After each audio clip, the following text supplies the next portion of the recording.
Hello everyone, I would like to begin my lecture in continuation with my previous lecture about social movements, and I had discussed about certain characteristics, the definition and the significance of social movement. Today I'll be talking about why do social movements come into existence, and what are the various stages of social movements, what are the types of social movements. Now if you talk about the why do social movements arise, relatively there are three important factors associated with it, that is a relative deprivation, structural strain, and revitalization. Social movement, it represents an effort by a large number of people to solve uh, collectively a problem or problems they feel they have in common. So in doing so, the people must first of all understand the problem, and the problem must be observable. Secondly, it must be objective. So when people become aware of the problem, it means that that their consciousness of the problem is real, and they are now subjectively aware of the objective situation. So they exist in reality, but it is only when people actually understand the problem, but they try to find it means to overcome it. So there are particularly three important reasons. There is relative deprivation, structural strain, and revitalization. So, relative deprivation was coined by Samuel A. Stoup. The theory was later on developed by Robert K. Merton. Uh, the first factor, as I said, is relative deprivation. A social movement usually starts because the people are unhappy about certain things. They may feel that they are not getting enough. In other words, they feel that they are deprived of something. I would say the Naxalite movement, if I would like to give an example, I mean, the Naxalite movement would have this as a cause. They were deprived of certain, entitlements. The peasants felt that they were being exploited. Then there was this peasant movement and deprived of their rights and the fruits of their labor. So therefore they decided to protest. So similarly, the movement for abolition of reservation of seats for backward classes in education institutions, which took place in certain region, was again a result of relative deprivation. Then upper caste felt that the children were being deprived of seats in good institutions, schools, for the reservation because of the reservation policy. Then that also started because of some relative deprivation. So at the time. So at the same time, those pressing for more reservations are doing so. So a movement could become evident or when there is some element of deprivation, and this deprivation is relative but and not absolute. So a movement against reservations does not particularly means that the concerned caste feel that they're totally deprived of educational facilities. In fact, when what we are trying to stress here, or what I'm trying to stress here, is that social movements do not arise only when there are extreme conditions like contradictions between different ideologies. So social movements can arise due to the relative expectations and not necessarily out of extreme or absolute conditions. Then the theory of structural strain. Neil Smeltzer, who is in his work Theory of Collective Behavior, propounded the strain theory, and all social movements do not arise out of, as I said, that relative depression. They also originate from structural strain. When the prevailing value system and the normative structure does not meet the aspirations of the people, the society faces strain. So at what happens at this time, it is that a new value system is sought so as to replace the old. So this could lead to conflicting situations, unrest, tensions among the sections of a population. So usually individuals in such a situation violate the social norms. Suppose if there is so this could be replaced. So individuals' actions are replaced by collective action. Does Then a social movements come into existence. So we may find out sometimes that relative deprivation and structural strain are also related to each other. They together form the basis of social movement. Like for example, in the case of women movement, relative deprivation is the cause for structural strain. Similarly, an examination of social reform movements may reveal that both these causes exist. However, it must be kept in mind that social movements are not merely protest movements. Those social movements, they uh, expresses dissatisfaction and dissent against the system, they may also offer a positive alternative. Uh, Indeed, that they may be started for revitalizing the existing system which is undergoing structural strain. AFC Wallace in his paper Revitalization Movements has stated that the emergence of social movements is because of the intentional, planned, organized and conscious moves on the part of the members of the society to build a more promising and satisfying culture for themselves. So revitalization is thus, from a cultural standpoint, a special kind of culture change phenomena. The urge, I mean, Revitalization, therefore, it's the third factor which is associated in the emergence of a social movement. And this urge for revitalization can generate a movement which promotes maybe patriotism, nationalism, and national pride. Could be caused by the youth movements, which encourage young people to help and organize the oppressed, or any literacy movements or any other such women empowerment movement and so on. So these movements are started in order to solve a problem collectively, and they do not merely protest against what they define as wrong, but also to provide an alternative. There are various types of social movements, the resistant movements which aimed at resisting changes and that have already occurred in the society, against organ transplants. If I talk about the more contemporary ways of resisting any, change, all there would be a cultural shock, then that could also resist in bringing about any culture which would might interfere with the existing ones. Then reform or revisionary movements, they stated these movements started to prohibit the showing of permissive scenes and violence on TV. So movements against the e-toll system of our government. Sometimes the revolutionary movements, these movements want to replace the existing orders with totally different structure. Boycotts held during apartheid. Then expressive movements are there. These movements concentrate on change among their members in order to improve their quality of life. Then redemptive movements. Redemptive movements are usually religious in nature, which do not attempt to change society but specifically target change in people, like redemption. If we talk about redemption, people moving towards spirituality, trying to change their inner and outer outlook instead of bringing about radical changes in the society. Redemptive movements are more particularly towards a particular group or a community which is looking for spirituality or redemption, which focuses on the changes which an individual would find in himself or herself. Then alternative movements seek total change among individuals. Examples are students organizations, civil societies, non-government organizations or government organizations campaigning to people, especially the young ones, to steer away from any such substance abuse or drugs. Then transformative movements which work for total change in the society, transforming the society. Like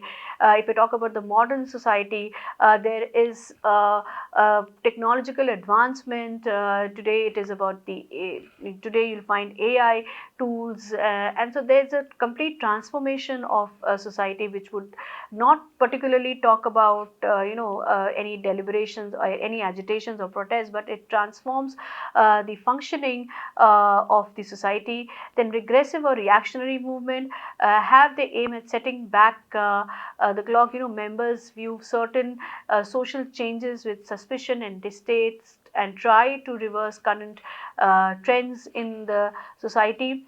Then utopian, which refers to the member visions of radical changes and blissful life, either on a large scale sometimes in the future or some small scale at present. So utopian, it is far, it is a more, I would say, imaginary world where everything would be, bringing about a very organized, systematic, casteless and classless society.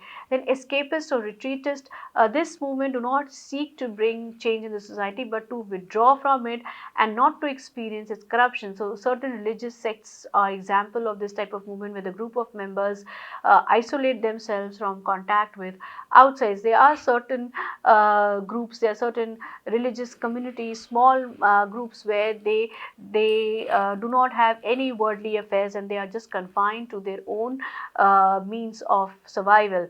Then conservative, these people work to prevent changes from taking any place. So they are conservative lot, they are conservative people who would not like to bring about any change in the society.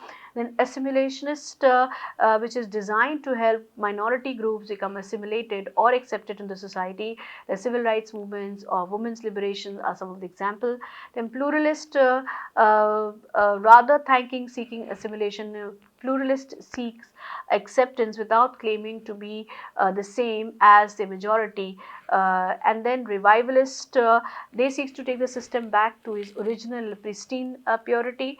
If talk about the migratory movement, leave one country and settle in the another country for better advancement and for better opportunities.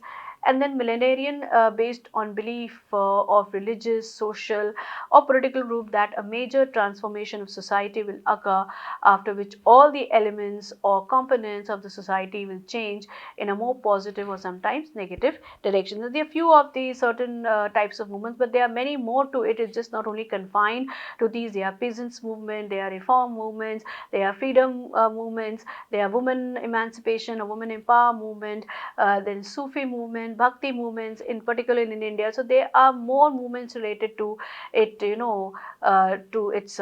Now, if you talk about the various stages or a life cycle of a movement, every social movement passes through 4 stages, and these are important stages. These could be considered as a life cycle of a social movement, or it could be also known as the stages of movement. Now, the first stage is emergence of the first social movement life cycle. First stage of the social movement is the emergence, or is described as bloomer, the social ferment stage. Now, within this stage, social movements are very preliminary, and there is a little or no organization at the very beginning. It's just that it has started taking, it would be more feasible to say it is just in its inception stage. So instead, this stage can be thought of a widespread discontent.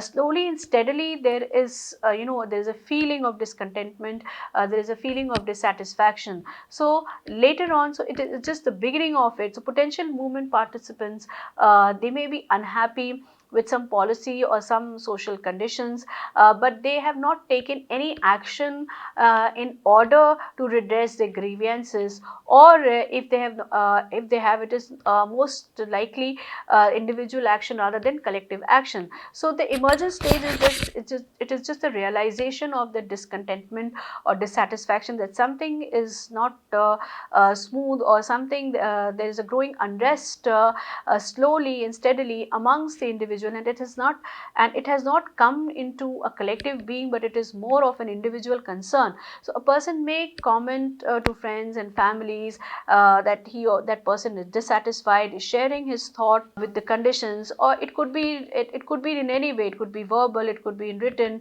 so representing this dissatisfaction. But these actions are not strategic and not collective at the very beginning, and they may increase in media coverage of negative conditions or unpopular policies, which would contribute to the general sense of discontent. This early stage can also be considered with a specific social movement organization. Social movement organization is an organization that is or has been associated with the social movement, and which carries out the tasks that are necessary for any social movement to survive and be successful. So the emergent stage is just where there is no collective action. The individuals, they are just forming and they're feeling feeling that there is something wrong, or there is some kind of unrest in the society.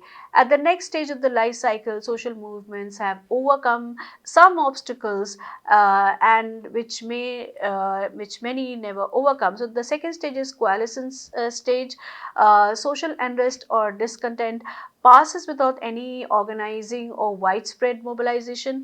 For example, if say that community may complain to each other about a general injustice, but they do not come together to act on those complaints, and the social movement does not progress to the next level. However, stage 2, known as the coalescence or the populist stage, it is characterized by a more clearly no more clearly demand more clearly defining the sense of discontentment. So it is no longer just a general sense of unease, but now a sense of what the unease is about, and who or what is responsible for that discontentment or dissatisfaction started taking center stage. So our Rex T. Hooper, in examining revolutionary processes, states that at this stage unrest is no longer covert, endemic and esoteric. It becomes overt, epidemic and exoteric. So discontent is no longer uncoordinated and individual. It tends to become more focalized and collective. Further, he states that this is the stage when individuals participating in the mass behavior of the preceding stage become aware of each other. So at this point, leadership emerges and strategies for successes are worked out. Also at this stage, mass demonstrations may occur in order to display the social movement's power and to make clear demands. So most importantly, this is the stage at which the movement becomes more than just random upset individuals, and at this point they are now more organized and strategic in their outlook. The third stage is the bureaucratization stage, and the third stage, which is known as bureaucratization, and this stage defined by Bloomer as formalization, which is characterized by high levels of organization and coalition based strategies. So in this stage, social movements, they have had some success in that they have raised awareness. The third stage is known as the bureaucratization, and this stage, as defined by Bloomer as formalization, is characterized by higher levels of organizations and coalition based strategies. In this stage, social movements, they have had some success in that they have raised awareness to a degree that a coordinated strategy is necessary across all of the social movement organizations. So we can say that the social movement organizations will come to rely on certain individuals, and they can with specialized knowledge, and they would be running the day-to-day operations. The social movements in this stage, they can no longer just rely on mass rallies or inspirational leaders, rather to progress towards their goals and build constituencies. Rather, they must rely on their trained staff to carry out the functions of organizations. So in this phase, the political power is greater than in the previous stages, and they have more regular access to political elite. So many social movements, they sometimes fail to bureaucratize in this way, and they end up fizzling out because it is difficult for members to sustain the emotional excitement necessary, and because continued mobilization becomes too demanding for participations. So formalization often means that paid staff can fill in when highly enthusiastic volunteers are not readily available. Then there is the fourth stage of the social movement cycle, that is decline. Finally, the last stage in the social movement life cycle is decline or institutionalization. Decline does not necessarily means failure for social movements, though instead Miller had argued that there are four ways in which social movements can decline, that is repression, co-optation, success and failure. So the decline of a social movement stage would be based on these four parts, that is either it is repressed, or there is co-optation, or there is a success ratio, and as there is a failure. So the first way social, if we talk about repression, the first way social movements can decline is through repression. Repression would occur when authorities or agents acting on behalf of the authorities uses measures, sometimes violent, to control or destroy a social movement. This means that the government will often pass out laws, specific movement activities or organizations, or justify attacks on them by declaring them somehow dangerous to public order. So this type of repression makes it exceedingly difficult for social movements to carry out their activities and recruit new members. Then co-optation. Movements can also decline if their organizations are highly dependent on centralized authority or on charismatic leadership through co-optation. Co-optation occurs when movement leaders come to associate with authorities or movements targets more than what the social movement constituents. For example, it can be said that a leader could be asked to work for the organization that is a target of a movement with offers of being available to change things from the inside. So instead, they themselves become integrated into the organization and take on its values rather than the social movement's values. So leaders could be also paid off by authorities to target groups who would ask them to redirect their activities in exchange. Then the success, of course, not all social movements can ends in defeat through repression or co-optation. Some decline because they are successful. Smaller, localized movements with very specific goals often have a better chance at outright success. Many social movements have goals that are much less clearly defined in many organized new campaigns, and others are wrapping up there either through success or compromise. But however, there are certain reform movements were successful, bringing about, if you talk about particularly in a country, then reform movements like abolishing the sati pratha or restricting child marriages or talking about widow remarriage. All these were certain reform measures which were taken and which had impacted the society in a positive manner. So there are certain movements which had led to a desirable or more impactful change in the society. Then there is failure, of course. Failures of social movements due to organizational or strategic failings is common for many organizations. When failure occurs at the organization level, Miller argues it is usually for two reasons: factionalism and encapsulation. So the failure could be of the result, so establishment with mainstream. Others have noted that the fifth the reason for decline also exists mainly due to that an organization becomes established with the mainstream. Thus, that is, their goals or ideologies are adopted by the mainstream and there is no longer any need for a movement. So these are the certain stages or the life cycle of a social movement, and they passes through all these stages, starting from emergence, then coming to the last stage where that is decline. And but under decline there is also repression, co-optation, success and failure. And someone had also noticed, and some of the scholars had also identified the fifth stage, that is establishment with the mainstream. Now these four stages are being applied into practice. Sociologists as well as potential social movement leaders and participants can also use the four stages to evaluate the strategies of a specific social movement and whether they were effective or not. For example, we can say that movements in the coalescence stage can anticipate the need to advance into the next level of development, bureaucratization, and can act according to the increase to increase their power and influence. So in addition, close consideration of various modes of decline for social movements can help current social movements avoid the outcomes of co-optation and failure, and perhaps better position themselves for success. The four stages of social movements development can also help scholars understand the ways that social movements affect societies. By analyzing social movements that occur at given points and stages, sociologists and social thinkers, they can gain insight into the workings of the society and the changes it undergoes.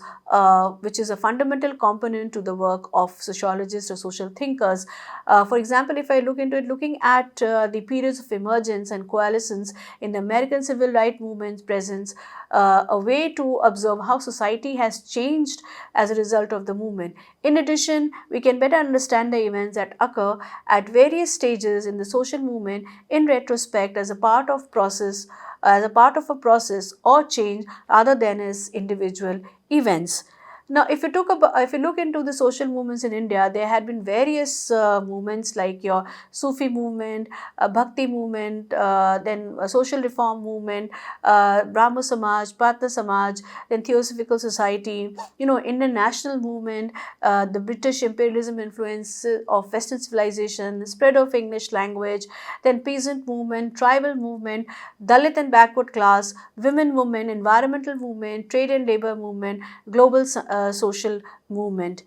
Uh, this is all about today's lecture. I'll talk about these movements very briefly in the next lecture, and also I would try to bring up the point of establishing a relationship between social movements and public policy and social policy. Thank you, everyone.